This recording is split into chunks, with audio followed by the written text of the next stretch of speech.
Our hustler's next scam is at this local car park. With the aid of a fluorescent jacket, a simple out-of-order sign and a white hat, Paul is going to demonstrate how a con man can hustle some easy cash out of the public. This is the car park con.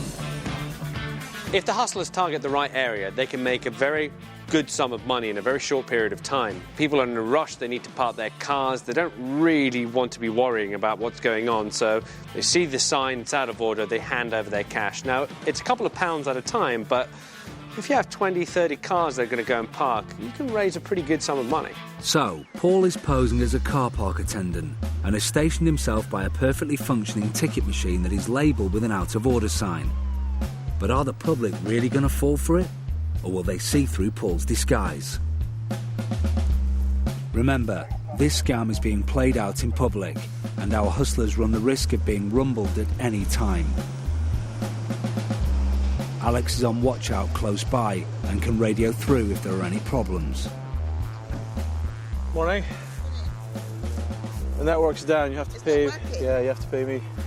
Pay you? Yeah. Why? She seemed a bit suspicious, but Paul plays it cool. Unless you want a ticket. Yeah, but How long do you want? Ticket. How long do you want? Up to 3 hours. Up to 3 hours, that'll be £5, please. You can give me a ticket, are you?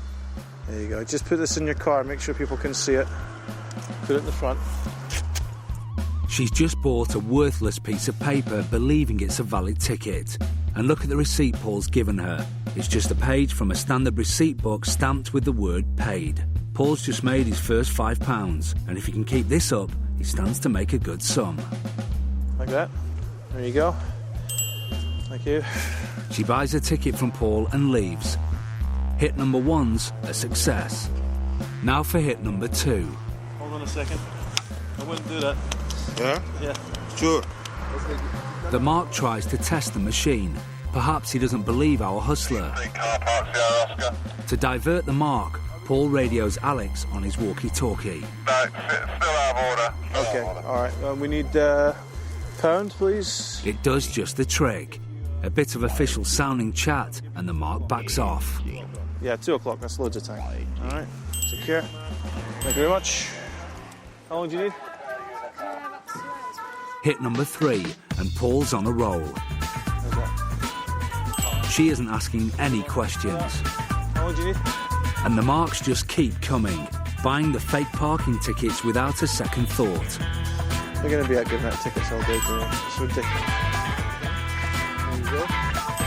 Thank you very much. £2. It will only be 3 hours. And why wouldn't they believe Paul?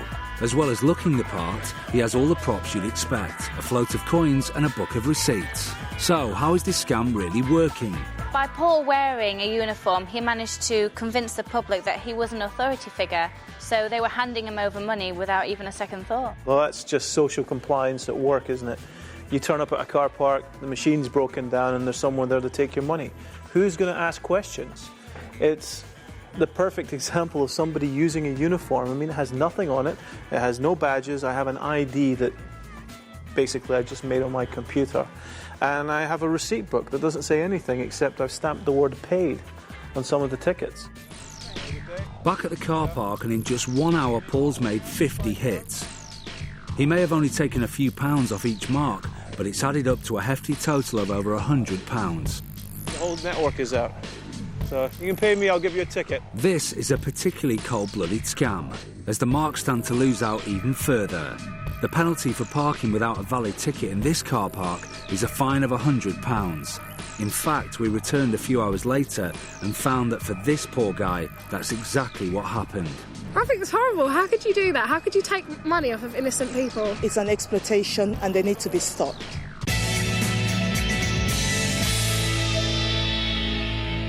So, our trio have finished hustling for this week.